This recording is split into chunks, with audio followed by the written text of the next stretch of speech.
Good morning, everyone. Chapter 13 Electric Current and its Effect, Part 7 Uses of Electromagnet. इससे before हम electromagnet के बारे में पढ़ चुके थे कि किस तरह से ये बनाई जाती है. ठीक है, इस एक्टिविटी के थ्रू इसे समझ चुके थे. आज हम इसे इलेक्ट्रोमैग्नेट का यूज़ देखते हैं. Electromagnet are use in electric appliance like electric bell, electric fan, mixture, washing machine. इनके अंदर इनका यूज़ किया जाता है. ये अप्लायंस जो है bell, electric fan, mixture, washing machine, इनके अंदर इलेक्ट्रोमैग्नेट का यूज़ होता है क्योंकि वो इलेक्ट्रिक से चलते हैं.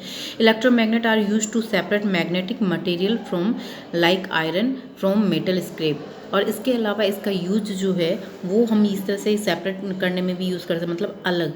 जैसे आपने कोई काफ़ी सारा जो मेटल स्क्रैप रखा हुआ और उसमें से मेटल आयरन को बाहर निकालना है तो हम इसको इस तरह से निकाल भी सकते हैं इलेक्ट्रोमैग्नेट के थ्रू.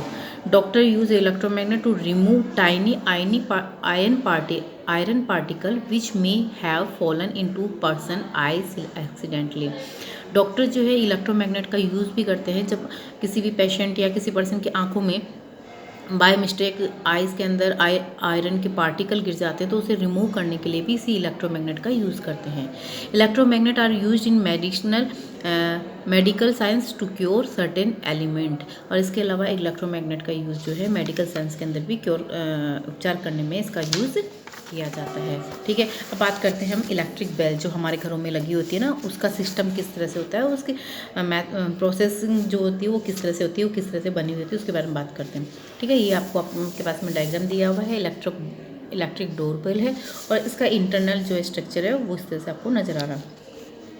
ठीक है, यहाँ पे बात करते हैं electric bell is one of the most common application of electromagnet. Electromagnet का एक ऐसा एप्लीकेशन है, मतलब इनका यूज़ जो है इलेक्ट्रिक बेल में करते हैं. It work on the principle of magnetic effect of electric current. हम इसे बिफोर प्रीवियस वीडियो में भी रीड किया है. Magnetic effect of electric current जैसे पढ़ चुके हैं, उसी प्रिंसिपल के ऊपर ये इलेक्ट्रिक बेल जो है वर्क करती है. इस बेल के अंदर जो जो एलिमेंट लगे होते हैं वो है electromagnet, iron strip, hammer, gong and switch जो है इस वाले पूरे सेटअप के अंदर जो है वो सेट लगता है.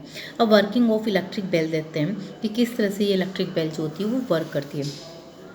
When you press the switch of the bell, अगर आप जैसे ही बेल की जो स्विच होती है उसे ऑन करते हो, electric current flow into the electromagnet. वैसे ही क्या होता है इसके अंदर इलेक्ट्रिक करंट जो होता है वो फ्लो करना शुरू करते हैं. जैसे आपने यहाँ पे स्विच ऑन किया, स्विच ऑन करते ही क्या होगा, ये वायर जो होगा वो इलेक्ट्रोमैग्नेट, यहाँ पे देखो ये इलेक्ट्रोमैग्नेट है, जैसे इसे शुरू किया है.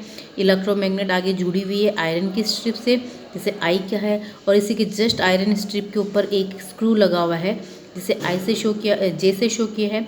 और ये जो है आयरन स्ट्रिप आगे जाके हैमर बनाती है, एच से शो किया है. और ये हैमर किसके ऊपर जाके टकराता है, गोंग के ऊपर, जिसपे बेल बजती है. ठीक है, तो जब आप स्विच ऑन करते हो तो स्विच ऑन करते ही इलेक्ट्रिक जो होती है वो इलेक्ट्रोमैग्नेट तक पहुंचती है. The electromagnet attract the iron strip and hammer attach to the strip which has gong producing a sound. जैसे ही आपने से स्विच ऑन किया तो इलेक्ट्रिक जो है करंट जो इसमें फ्लो होगा, इलेक्ट्रोमैग्नेट बिहेव करने शुरू करते हैं. तो वैसे ही जो इसकी आयरन स्ट्रिप जो होगी, आयरन स्ट्रिप्स और हैमर जो होंगे वो क्या होंगे, नियर आएंगे, इसके पास आएंगे. और पास आने पे क्या होगा, ये गोंग पर इस पर गोंग पे करेगा और गोंग पे लगने से इसे साउंड जो होगी वो प्रोड्यूस होगी. When the iron strip has move to the electromagnet it no longer touch the screw and the circuit break. जैसे ही आयरन स्ट्रिप दूर होती है, आयरन की स्ट्रिप जो होती है वो दूर होती है, दूर होने पे क्या होता है, इससे आयरन की स्ट्रिप जब इलेक्ट्रोमैग्नेट से दूर होगी तो दूर होने पे क्या होगा, जो सेटअप बना हुआ है वो क्या हो जाएगा, ब्रेक हो जाएगा. और ब्रेक होने की वजह से वो वापस से साउंड स्टॉप हो जाती है.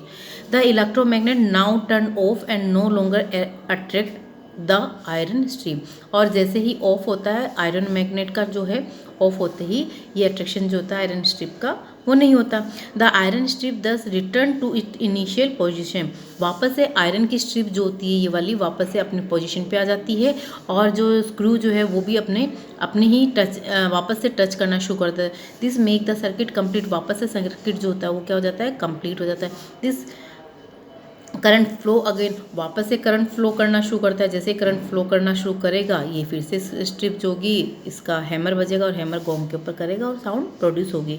All the about steps of repeated in the quick succession, ये सारी प्रोसेसन जो होती है वो बहुत ही रिपीटेड मतलब बहुत ही जल्दी क्विकली रिपीट होती है, बार बार में रिपीट होती है। As long as you keep the switch pressed, और जैसे आप स्विच को प्रेस करके रखते हो तो आपको ये बजती हुई रिंग करती हुई सुनाई देती है। This make the bell ring continuously, इसी वजह से बेल जो होती है वो कंटिन्यू बजती रहती है। Okay, thank you.